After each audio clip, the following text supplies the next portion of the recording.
Kādā veidā jūs atbildat uz jautājumu? Es atbildu arī uz jautājumu, jā. Kā jūs atbildat uz jautājumu? Okay. Jā. Nav jēgas šito turpināt. Nē, lūdzu.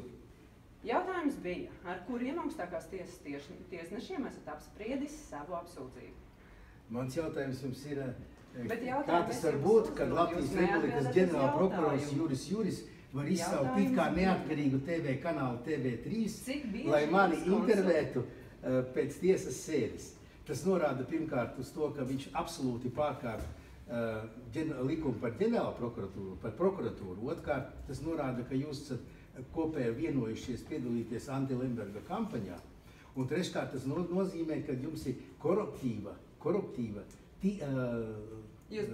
televīzijas kanāls TV3. Un tagad atgriezīsimies pie jautājuma. Jūs tiesā atklājāt, ka esat apspriedis savu apsūdzību ar bijušiem augstākās tiesas tiesnešiem.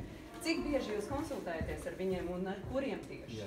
Kā tas var būt? Jūs neatbildat uz jautājumu. Kad it kā neatkarīgs TV kanāls var tikt izsaukts, lai varētu liecības no manis sniegt vai interviju. Paldies jums, Lemberga. Tas norāda, ka jūs esat korumpēta televīzija TV3, un tas nedara jums absolūti nemaz godu, jo vairāk, kad tas ir priekšvēlēšanu laikā. Paldies jums, Lemberga.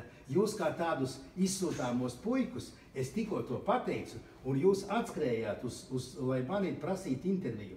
Tad iedomājieties, kādas starp jums un ģenerālu prokuratūru ir attiecības, ka jūs viņus varat izsaukt kā tādus puišeļus. Jūs arī kamēr varat izsaukt tā? Kur ir tā jūsu tā vara? Tā nav tā nauda, kas ir iedalīta, lai nomelnošanas tā kampaņa taisītu pret Lembergu. Saprotat? Un tas nav labi, jo tā ir koruptīva darbība priekšvēlēšanu laikā. Jūs saprotat, ja? Tiesā apsūdzētais esat jūs, un jūs neatbildat uz jautājumu. Laimīgu dienu. Bet kā tas var būt, ka jūs, prokurors Juris, var izsaukt uz tiesas namu, lai mani intervētu burtiski dažas 10 minūtes pēc tam, kad beigusies tiesa. Visu labi, jā.